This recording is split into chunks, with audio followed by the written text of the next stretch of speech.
الحمد للہ رب العالمین نحمدہ ونصلی علی رسولہ الکریم اما بعد فاعوذ باللہ من الشیطان الرجیم بسم اللہ الرحمن الرحیم ان اللہ ملائکتہ یصلون علی النبی یا ایہا الذین آمنوا صلوا علیہ وسلموا تسلیما اللہم صلی علی سیدنا مولانا محمد وعلی آل سیدنا و مولانا محمد وبارک وسلم علیہ۔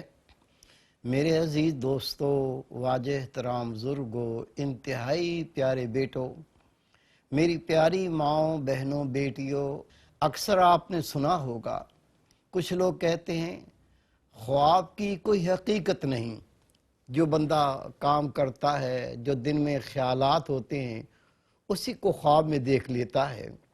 آئیے قرآن و حدیث سے معلوم کریں کہ خواب کی حقیقت کیا ہے۔ اللہ تعالیٰ نے اپنے پاک کلام میں فرمایا لا ریب فی، یہ وہ پاک کلام ہے جس میں کوئی شک نہیں۔ اس پاک کلام میں اللہ تعالیٰ کا ارشاد ہے، رب کریم نے فرمایا اذ قال یوسف لابیہ یا ابتی انی رأیت احد عشر کوکبا والشمس والقمر رأیتہم لساجدین۔ اللہ تعالیٰ نے اس آیہ مبارکہ میں اللہ کے نبی یوسف علیہ السلام کے خواب کا ذکر کیا ہے۔ اللہ تعالیٰ ارشاد فرماتا ہے، جب کہا یوسف علیہ السلام نے ابا جان میں نے خواب دیکھا کہ 11 ستارے اور سورج و چاند مجھے سجدہ کرتے ہیں۔ یعقوب علیہ السلام جو یوسف علیہ السلام کے والد محترم ہیں، آپ یہ خواب سنتے ہی اس کی تعبیر کو جان گئے۔ آپ نے اس کی تعبیر یہ لی تھی کہ کیونکہ یوسف علیہ السلام کے 11 بھائی تھے جن کو ستاروں سے تشبیہ دی گئی، آپ کے والد محترم جس کو سورج سے تشبیہ دی گئی، اور آپ کی والدہ محترمہ جن کو چاند سے تشبیہ دی گئی، اس خواب کی تعبیر آپ نے یہ نکالی کہ اللہ تعالیٰ آپ کو اتنا بڑا رتبہ اور مقام عطا فرمائے گا کہ آپ کے بھائی، آپ کے ابو جان اور امی جان آپ کی تعظیم کریں گے، آپ کی اطاعت کریں گے۔ خدا آپ کو ایسے مقام پر فائز کرے گا کہ آپ کی ذات صاحب احترام، صاحب اکرام بن جائے گی۔ یہ اللہ تعالیٰ کا قرآن پاک ہے جس میں یوسف علیہ السلام کی خواب کا ذکر کیا گیا۔ اسی طرح دوسرے مقام پر اللہ تعالیٰ نے اپنے پاک کلام میں حضرت ابراہیم علیہ السلام کے خواب کا ذکر کیا کہ اللہ کے نبی اپنے صاحبزادے حضرت اسماعیل علیہ السلام کو فرماتے ہیں، اے میرے بیٹے میں نے خواب دیکھا کہ میں تمہیں ذبح کر رہا ہوں، اب بتاؤ تمہاری کیا رائے ہے، تمہارا کیا ارادہ ہے۔ یہاں بھی خدا کا نبی، ان کا بیٹا بھی خدا کا نبی، وہ جواب دیتے ہیں ابا جان جو آپ کو اللہ نے حکم دیا۔ کیا معلوم چلا؟ یہ نبی کا خواب، حضرت اسماعیل علیہ السلام جو آپ کے صاحبزادے، اس خواب کو وہ حقیقت جان کر جواب دیتے ہیں ابا جان جو آپ کو اللہ نے حکم دیا ہے وہ کر گزریں، اور انشاءاللہ مجھے آپ سجدہ کرنے والا اور صبر کرنے والا پائیں گے۔ اب یہاں سجدہ سے مقصد وہی تابعداری، اطاعت گزاری ہے، اور جو آپ کو اس عمل میں تکلیف ہوگی اس پر صبر کرنے کا یہ واقعہ بیان کیا گیا کہ اے میرے ابا جان جب آپ مجھے ذبح کریں گے میں اس پر اطاعت کرتا ہوں اور اس تکلیف پر صبر اختیار کروں گا۔ یہ بھی ایک خواب کا اللہ تعالیٰ نے قرآن پاک میں ذکر کیا۔ آئیے رسول کریم صلی اللہ علیہ وسلم کی حدیث پاک سنیے۔ اللہ کے رسول صلی اللہ علیہ وسلم نے ارشاد فرمایا بشارتوں کے علاوہ نبوت کی کوئی چیز نہ رہی۔ اصحابہ نے عرض کی یا رسول اللہ صلی اللہ علیہ وسلم بشارت سے کیا مقصد ہے؟ تو رسول پاک نے فرمایا سچے خواب۔ رسول کریم صلی اللہ علیہ وسلم کا ارشاد مبارک ہے سچے خواب نبوت کا 46واں حصہ ہے۔ اللہ تعالیٰ خواب کے ذریعے سے مستقبل سے آگاہی عطا فرماتا ہے۔ یہ خواب معلوم چلا ایک حقیقت ہے، لیکن اس کا علم حاصل کرنا کہ اس کی حقیقت کس طرح ہوتی ہے یہ بہت ضروری ہے۔ رسول کریم صلی اللہ علیہ وسلم جب مبعوث فرمائے گئے تو آپ کی نبوت کا ثبوت سب سے پہلے سچے خوابوں سے شروع ہوا۔ رسول کریم صلی اللہ علیہ وسلم جو خواب دیتے تھے آپ دیکھتے تھے اس کی تعبیر بالکل صاف اسی طرح نکلتی تھی جس طرح آپ خواب کو دیکھا کرتے تھے۔ میرے بھائی، میرے بیٹے، میری پیاری بہن، میری بیٹی، اللہ تعالیٰ ہر چیز کا خالق ہے۔ ہر چیز اللہ تعالیٰ نے پیدا کی ہے۔ خیر بھی اللہ نے پیدا فرمایا اور شر بھی اللہ تعالیٰ نے پیدا فرمایا، لیکن اللہ کی طرف سے خیر ہوتا ہے اور شیطان کی طرف سے شر ہوتا ہے۔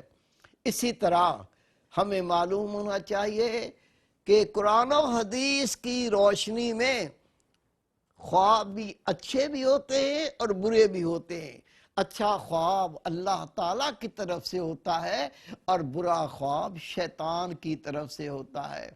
اللہ تعالیٰ خواب کے ذریعے اپنے بندوں کو رہنمائی عطا فرماتا ہے۔ خواب اللہ تعالیٰ کی نشانی ہوتی ہے اور نشانی کو دیکھ کر جس کی نشانی ہو وہ یاد آ جاتا ہے۔ معلوم چلا کہ خواب کے ذریعے بندہ جو اللہ سے غافل ہو اللہ تعالیٰ کو یاد کرنے لگتا ہے۔ وہ اللہ کا بندہ جس کو اللہ خواب کے ذریعے رہنمائی عطا فرماتا ہے وہ گمراہی کا راستہ چھوڑ کر صراط مستقیم پر چلنے لگتا ہے۔ اگر خواب سچا ہو، اللہ کی طرف سے بندے کی رہنمائی ہو تو اس کو دیکھنے کے بعد ایمان میں تقویت پیدا ہوتی ہے، بندے میں استقامت پیدا ہوتی ہے اور اللہ پر یقین پختہ ہو جاتا ہے۔ لیکن اگر خواب برا ہو تو وہ شیطان کی طرف سے ہوتا ہے اور اس کو دیکھ کر بندہ پریشان ہو جاتا ہے۔ اسی لیے رسول کریم صلی اللہ علیہ وسلم کا ارشاد مبارک ہے اچھے خواب اللہ تعالیٰ کی طرف سے ہوتے ہیں اور برے خواب شیطان کی طرف سے ہوتے ہیں۔ خواب آنے کے اسباب 3 ہیں۔ سب سے پہلے خیالات کا انعکاس، اس کے وجہ سے خواب آتے ہیں۔ دوسرا شیطان کے عمل دخل کی وجہ سے خواب کا آنا، اور تیسرا اللہ تعالیٰ کی طرف سے خواب کا آنا۔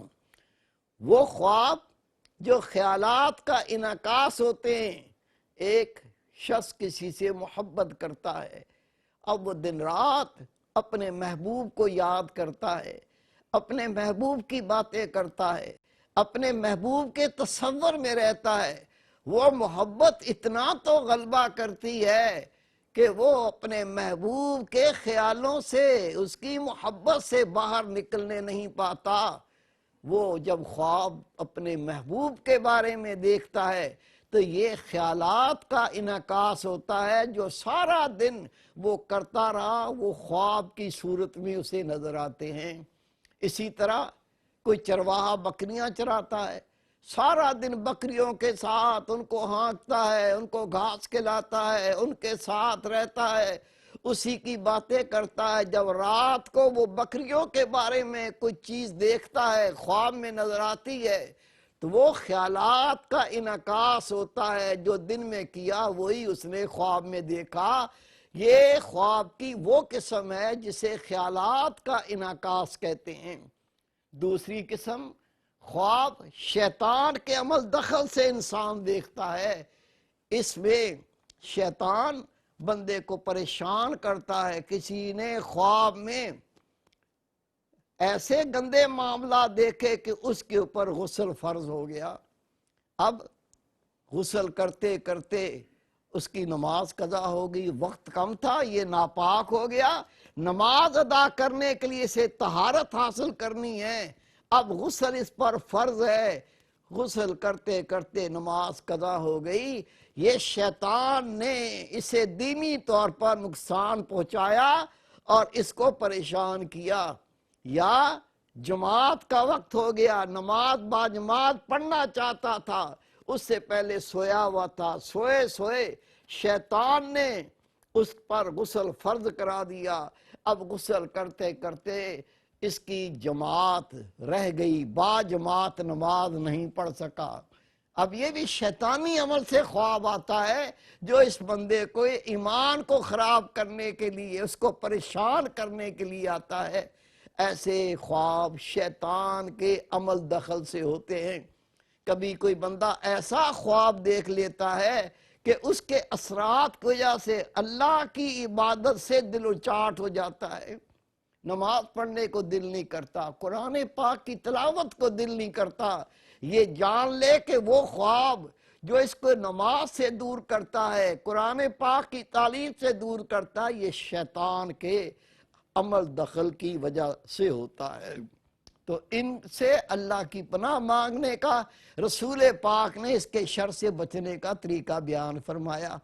رسول کریم صلی اللہ علیہ وسلم ارشاد فرماتے ہیں، اگر تم کوئی پریشان کن خواب کو دیکھو تو یکدم اللہ تعالیٰ سے اس کے شر اور شیطان کے فتنے سے پناہ طلب کرو، کیونکہ جب اللہ کسی بندے کو اپنی پناہ میں لے لیتا ہے تو شیطان اسے تکلیف نہیں دے سکتا۔ اور دوسرا طریقہ بیان کیا گیا، جب تم ایسا خواب دیکھتے ہو جو پریشان کن ہو تو اس کے لیے حکم یہ ہے، اپنے بائیں طرف 3 بار دھتکارو اور اللہ تعالیٰ سے پناہ بھی طلب کرو۔ میرے پیارے بھائی، میرے بیٹے، جب اچھا خواب آتا ہے تو اللہ کی رہنمائی ہوتی ہے۔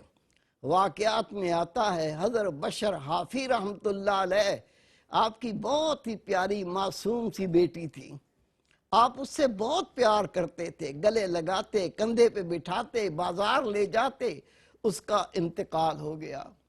وہ بچی کا انتقال ہوا، آپ کے دل پر اتنا اثر پڑا، دن رات روتے تھے، پریشان ہوتے تھے، رات کو نیند نہیں آتی تھی۔ ایک رات شراب پی کر گھر پہنچے، لیٹ گئے، جیسے ہی لیٹے آنکھ لگی تو خواب دیکھا کہ حشر کا میدان برپا ہے، نفسا نفسی کا عالم ہے، ماں بیٹی کی دشمن بنی ہوئی ہے، بیٹی ماں کی دشمن بنی ہوئی ہے، باپ بچے کا دشمن ہے، بچہ باپ کا دشمن ہے، دوست دشمن بنے ہوئے ہیں، کوئی کسی کا مددگار نہیں۔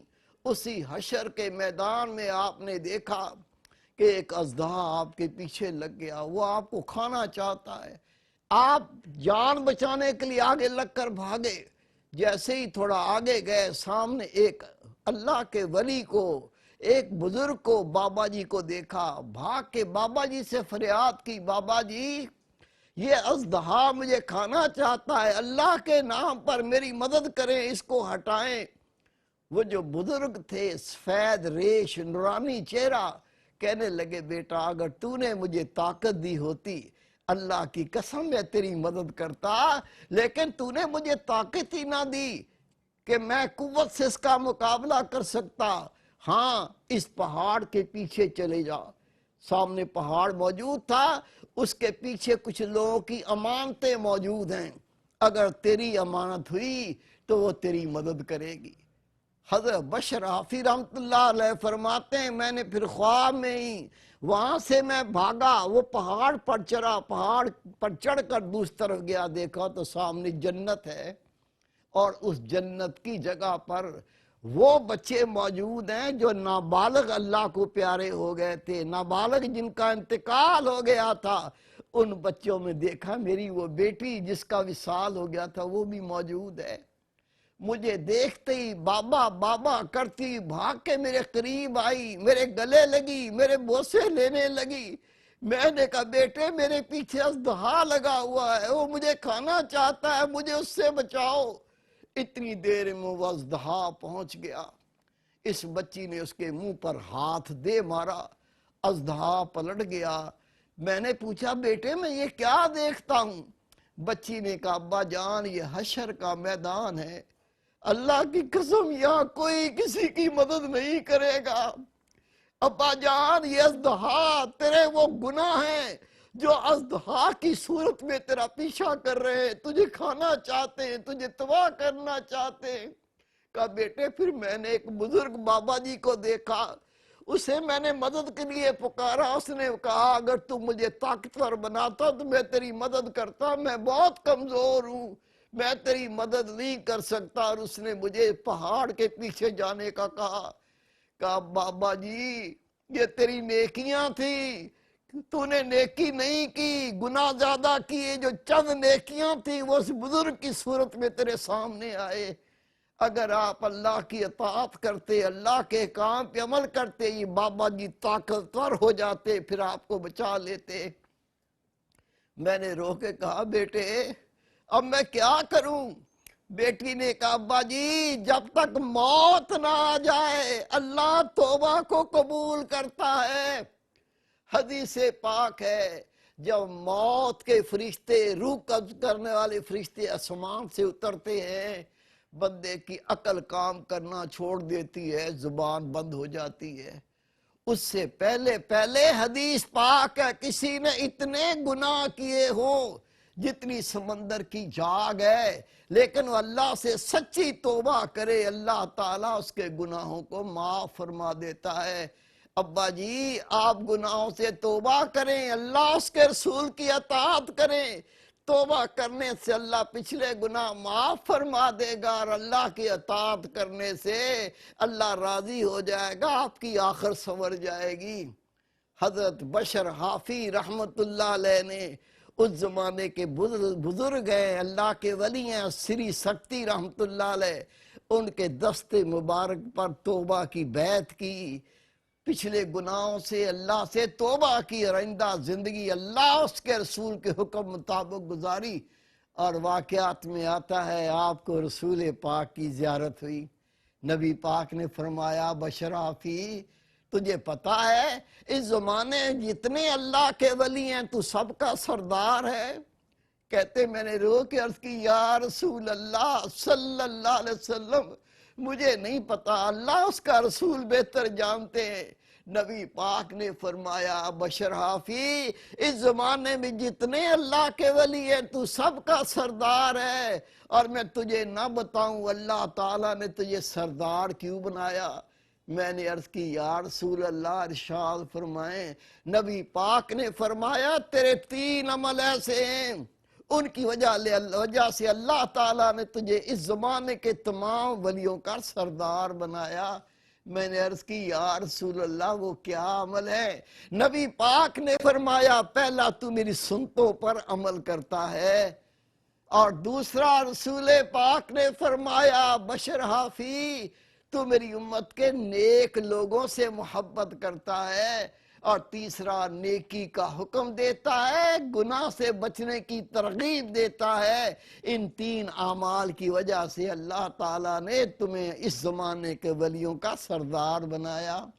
میرے بھائی میرے بیٹے کتنا آسان کام ہے، رسول پاک کی سنتوں پہ عمل کرو، نبی پاک صلی اللہ علیہ وسلم کی امت کے نیکوکار بندوں سے محبت کرو، اور نیکی کا حکم دو، لوگوں کو برائی سے روکو، خدا کے ولی بن جاؤ گے. اللہ رب کریم ہمیں عمل کی توفیق عطا فرمائے. وما توفیق الا باللہ.